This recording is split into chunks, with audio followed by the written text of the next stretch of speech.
আমেরিকার হাতে কোনো কার্ড নাই, সকল কার্ড হলো ইরানের হাতে।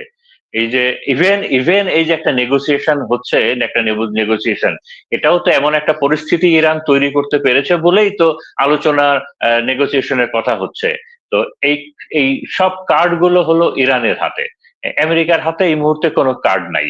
এবং সব থেকে ডেঞ্জারাস যে বিষয়টা হলো যে ইরান এই যুদ্ধটা দীর্ঘমেয়াদী চালিয়ে নিয়ে যেতে চায়, তার কোনো আপত্তি নাই, বাট টাইমটাই হলো আমেরিকার জন্য হয়ে গেছে সব থেকে বড় problem. America is losing the war. তারপরে বলছে যে স্ট্র্যাটেজিক্যাল যে ব্যাপারটা আছে সেখানে America is losing the war. কোনো একটা বেশি শক্তিশালী দেশ সে যখন সামরিকভাবে সে তার কৌশলগত যে অবজেক্টিভটা থাকে সেটা যখন ইনিশিয়ালি সে অ্যাচিভ করতে পারে না, তখন সে আরো বেশি আগ্রাসী হয়ে যায়, আরো বেশি বল প্রয়োগ করে। তো এবং একটা পর্যায়ে সে আর ফেরত আসতে পারে না। তো আর এই যুদ্ধের ক্ষেত্রে এর সাথে যোগ হয়েছে ট্রাম্প নিজে। আমি ট্রাম্প একটা চরিত্র, এই চরিত্রটা নিজে, কারণ ট্রাম্প নিজেই তার ইগো আছে, তার হি ইজ ভেরি অ্যারোগেন্ট। সে পরাজয় স্বীকার করতে চায় না এবং পরাজয় মেনে নেওয়ার মতো একটা মন মানসিকতা তার নাই। এবং একই সাথে নাই, তো এটা একটা বড় ফ্যাক্টর। এর সাথে অনেক কিছুর এই এই যুদ্ধটা শেষ হলেই অথবা এই যুদ্ধ মানে একটা অনেক কিছুর হিসাব কিতাব শুরু হয়ে যাবে। এটা ট্রাম্পও জানে, এটা নেতানিয়াহু জানে যে এই একটা যুদ্ধ চলমান অবস্থায় থাকলে অনেক কিছু একটু চাপা পড়ে থাকে, সবার কনসেন্ট্রেশনটা ওই যুদ্ধের দিকে থাকে। তো আপনার নেপোলিয়ন বোনাপার্টের একটা কথা আছে যে কোন সরকার যদি একটা চাপা বিদ্রোহের আশঙ্কা করে তার ব্যর্থতার কারণে, সে তখন একটা যুদ্ধ শুরু করে কোনো একটা রাষ্ট্রের সাথে। তো ট্রাম্পের এই যুদ্ধের আগেই অনেক ধরনের ব্যর্থতা ছিল, তার এই যে অর্থনৈতিক ব্যর্থতা, বিভিন্ন দেশের সাথে সম্পর্ক, ট্যারিফ, ইউক্রেন প্রবলেম, এবং তার অ্যাবিস্টেন ফাইল যেগুলো আছে এসব তো ছিলই। তার সাথে যোগ হয়েছে এই বর্তমান এই যুদ্ধ।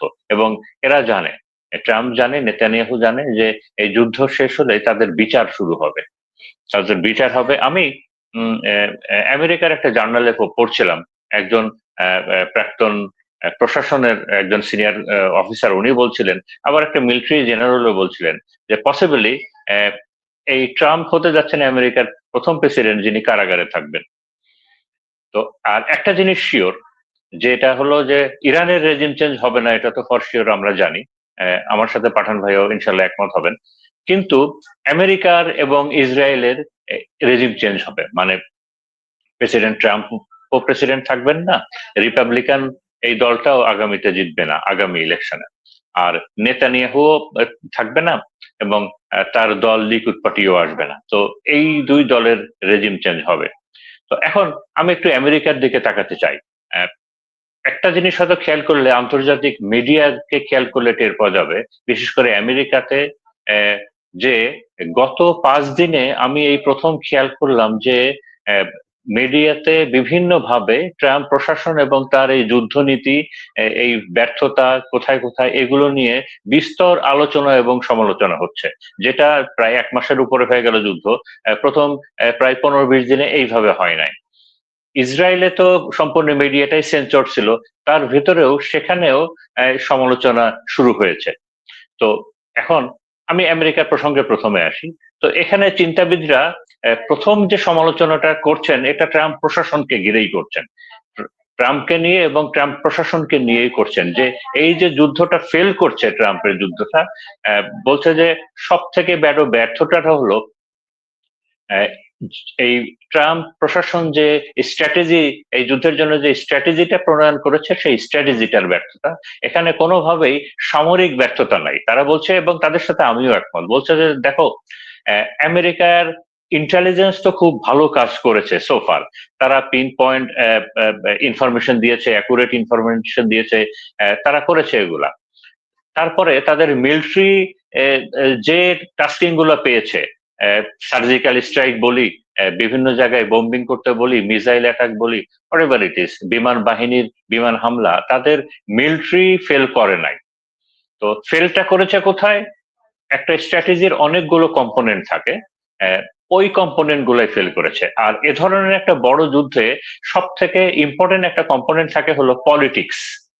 এই পলিটিক্সটা, এই স্ট্র্যাটেজির ভেতরে পলিটিক্সটা ফেল করেছে। কেন আমি একটু বলি।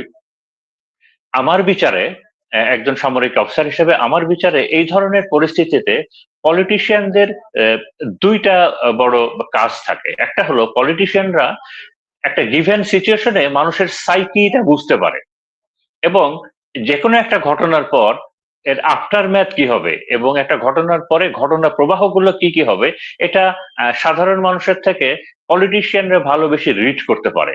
তো এখানেই ব্যর্থতার আঙুল সমালোচকরা দিচ্ছেন আমেরিকান এই স্ট্র্যাটেজির সাথে ট্রাম্প প্রশাসনের যে সকল ছিলেন তাদেরকে। তারা বলছেন যে তোমরা প্রথম দিনেই তাদের শীর্ষ নেতাকে মেরে ফেললা, টপ লিডারশিপ অনেককেই মেরে ফেললা, একটা একটা ভালো ধ্বংসযজ্ঞ তোমরা ইরানে চালালা।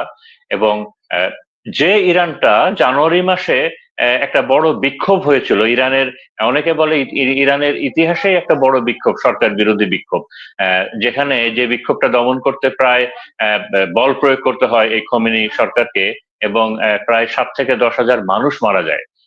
মানে একটা বড় বিক্ষোভ, মানে সেখানে একটা বিষয় তো ক্লিয়ার হয়েছিল যে ইরানের দেশে একটা ডিভাইডেশন ছিল, একটা আনসিন ডিভাইডেশন ছিল। এটা আইডিওলজিক্যাল হতে পারে, ধর্মীয় হতে পারে, একটা ডিভাইডেশন ছিল। তো এখানে সমালোচকরা বলছে যে এই যে তোমরা ইরানের শীর্ষ নেতাদেরকে মেরে ফেললা এবং প্রথমে যে বিষয়টাকে করলা, তার ফলে যে কাজটা তোমরা করেছো যে একটা ডিভাইডেড ইরানকে তোমরা এখন ইউনিফাইড করে ফেলেছো। একটা সরকারের ভিতরে যে অনেক সমালোচনা ছিল, যে সরকার ইরানের বর্তমান সরকার, তাদেরকে তোমরা ইউনিফাইড করে ফেলেছো। একই সাথে সামাজিক ভাবেও ইরানের ভিতরে কিছু ডিভাইডেশন ছিল, ইরানের সমাজটাকেও তোমরা ইউনিফাইড করে ফেলেছো। এর সাথে যোগ হয়েছে যে তারা বলছে যে এর সাথে যোগ হয়েছে যে ইরানের সকল পেশার মানুষ, তারা এই যুদ্ধের জন্য তারা হার্ডশিপ, মানে নিজেদের ব্যক্তিগত হার্ডশিপ, একটা certain level of hardship accept করতে রাজি আছে। তারা দেশের সার্বভৌমত্ব এবং তাদের অস্তিত্ব রক্ষার জন্য তারা মানে তারা নিজেদের ফিজিক্যাল হার্ডশিপও গ্রহণ করতে রাজি আছে। তো তোমরা ওই ইরানটাকে এই জায়গায় নিয়ে গেছো, এই পলিটিশিয়ানরা তোমরা, বলছে যে তোমরা তো এই জিনিসগুলো একেবারে রিড করতে পারো নাই। এবং সব থেকে বড় যে বিষয়টা হয়েছে যে এই ধরনের তোমরা এইটাও রিড করতে পারো নাই যে এই যুদ্ধটা আস্তে আস্তে অনেক বড় হয়ে যাবে। আর একটা বড় যুদ্ধ কন্টিনিউ করতে, একটা বড় যুদ্ধের সাকসেসের পেছনে দুইটা বড় ফ্যাক্টর লাগে। যে সে আমি যদি ইরান এবং আমেরিকায় দুইটার কথাই বলি, আমেরিকার জনগণকেও এটা ইতিহাস বলে দেয় যে একটা বড় যুদ্ধে কোনো একটা দেশকে সাকসেসফুল হইতে গেলে ওই দেশের জনগণের একটা কন্টিনিউয়াস ব্যাকআপ লাগে, একটা কন্টিনিউয়াস সাপোর্ট লাগে।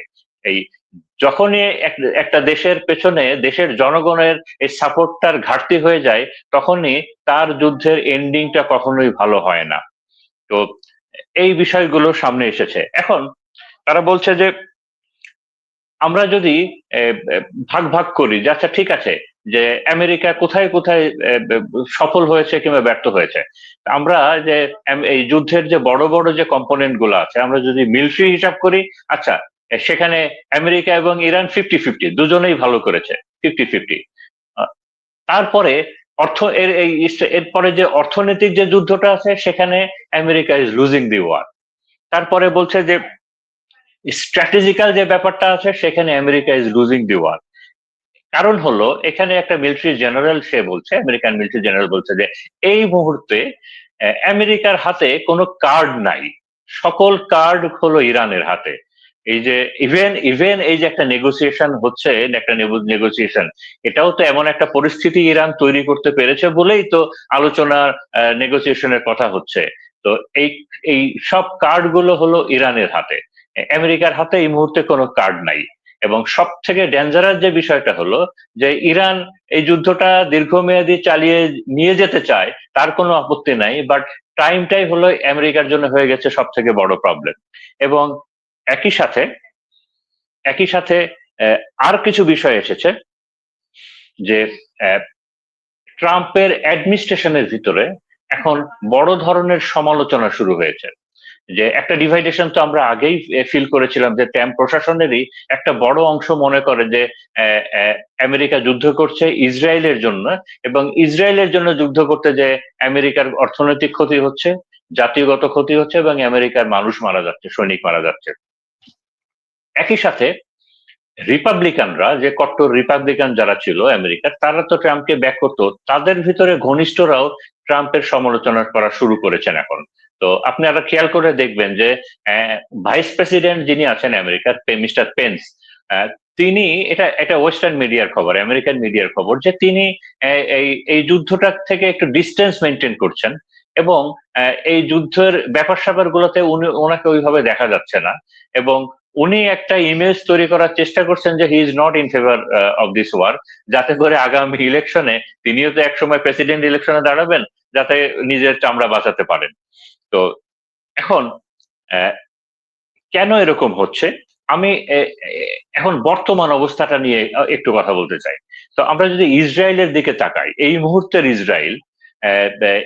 ইসরায়েলের দিকে তাকাই, ইসরায়েলের যে নেতানিয়াহু ছিলেন, তো উনি তো যুদ্ধের আগের নেতানিয়াহু, যুদ্ধের আগের দিনের নেতানিয়াহু কি ছিলেন?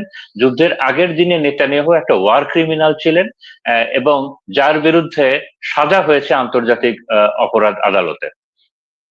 নেতানিয়াহুর বিরুদ্ধে দুর্নীতির মামলা চলছিল, এবং নেতানিয়াহু আহ, আহ, অনেক সমালোচনার ভেতরেও নেতানিয়াহু একটা গভর্নমেন্ট, তার যে লিকুদ পার্টি, একটা দল ক্ষমতায় এসেছিল, এবং একটা কোয়ালিশনের মাধ্যমে নেতানিয়াহুর যে দল লিকুদ পার্টি, ইসরায়েলে একটা সরকার চালাতে গেলে 120টার ভিতরে 61টা আসন লাগে, নেতানিয়াহুর আছে হলো 30টা অথবা 31টা, আরো 5টা দল নিয়ে নেতানিয়াহু একটা কোয়ালিশন সরকারে এসেছিল, এবং এরকম একটা ভঙ্গুর অবস্থায় সেই যুদ্ধটা শুরু করেছিল এই কমিটমেন্ট করে তাদের দেশ এবং জাতির কাছে, যে এটা একটা শর্ট, এই ইরান যুদ্ধটা তার জন্য খুব জরুরি ইসরায়েলের জন্য, এবং এটা খুব শর্ট একটা যুদ্ধ হবে, একটা একটা শর্ট এবং খুব 2-3 দিনের একটা শর্ট এবং সাকসেসফুল একটা যুদ্ধ হবে। তো এখন এখন কি হচ্ছে ইরানে, এখন হলো আপনারা হয়তো দেখেছেন যে গতকালকে অথবা পরশুদিন, আমি ভুলে গেছি, যে ইরানের যে সেনা প্রধান তিনি বলছেন যে তার পর্যাপ্ত সৈনিক নাই ইরানকে ডিফেন্ড করার মতো, এবং এটাকে আমি যদি এইভাবে ব্যাখ্যা করি যে পরশুদিন উনি বলেছেন যে ইরানকে ডিফেন্ড করার মতো পর্যাপ্ত শক্তি নাই। এটা আগে আমরা অন্যভাবে ইনডাইরেক্টলি বুঝতাম, বাট এটা উনি সরাসরি বলেছেন। এটার কারণ হলো কয়েকটা কারণ। একটা কারণটা হলো যে যেটা মিলিটারি থিঙ্কাররা বলছেন যে ইসরায়েল তার ক্যাপাবিলিটির একেবারে ব্রেকিং পয়েন্টে আছে, মানে একটা ক্যাপাবিলিটির একেবারে শেষ সীমায় আছে, এখন শুধু ভাঙবে, এখন এটাকে আর মানে আর অ্যাবজর্ব করতে পারবে না, একেবারে ব্রেকিং পয়েন্টে আছে। কারণ প্রায় 2.5 বছর ধরে ইসরায়েলি সৈনিকরা, তাদের সেনাবাহিনী যুদ্ধ করছে বিভিন্ন ফ্রন্টে, মেনলি 4টা ফ্রন্টে যুদ্ধ করছে, মেনলি গাজাতে যুদ্ধ করছে, ওয়েস্ট ব্যাংকে যুদ্ধ করছে, লেবাননে যুদ্ধ করছে, এবং সিরিয়াতে। এবং তারা ক্লান্ত, তারা রণক্লান্ত, এবং আর দ্বিতীয়ত হলো ইসরায়েলের যে রিজার্ভ, যারা যে সেনাবাহিনীটা, তারা রিজার্ভ কল করে তো তাদের দেশের নাগরিকের কাছ থেকে, তো তারা কোনো সাড়া পাচ্ছে না, কারণ রিজার্ভ যে সেনাবাহিনীটা আছে তারা কোনো সাড়া পাচ্ছে না, এবং ধর্মীয় যে কট্টরপন্থী যে ইহুদিরা আছে, ইনফ্যাক্ট এই যুদ্ধটা যারা কন্ট্রোল করতে চায়, তারা আবার এই যুদ্ধে অংশগ্রহণ করে না। তো এই ব্যাপার স্যাপার গুলো আছে। হ্যাঁ, আমি আর 2 মিনিটের ভিতর শেষ করছি। তো একই সাথে যে যেটা বলছে যে আপনারা হয়তো খেয়াল করেছেন যে ইসরায়েলের সাধারণ জনগণ কিন্তু রাস্তায় নেমে এসেছে, যেটা ইসরায়েলের ইতিহাসে এই ধরনের ঘটনা খুব বিরল।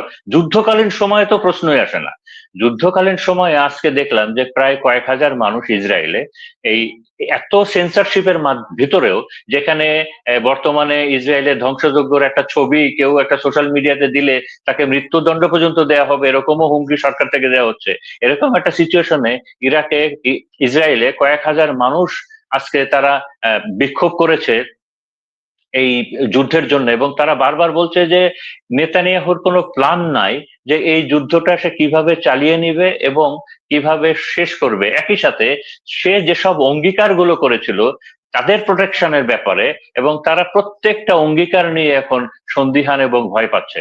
আপনারা হয়তো খেয়াল করেছেন আজকে মিডিয়াতে যে ইসরায়েলের দুইজন মেয়র কান্নাকাটি করছেন। একজন মেয়র বলছেন যে আমার শহরটা ধ্বংস হয়ে গেছে, এই শহরে 24,000 মানুষ থাকতো, সবাই চলে গেছে এবং এখন মাত্র কয়েক হাজার মানুষ আছে, এবং তাদের নিরাপদ কোনো আশ্রয় আমি দিতে পারছি না, কোনো বাংকার নাই।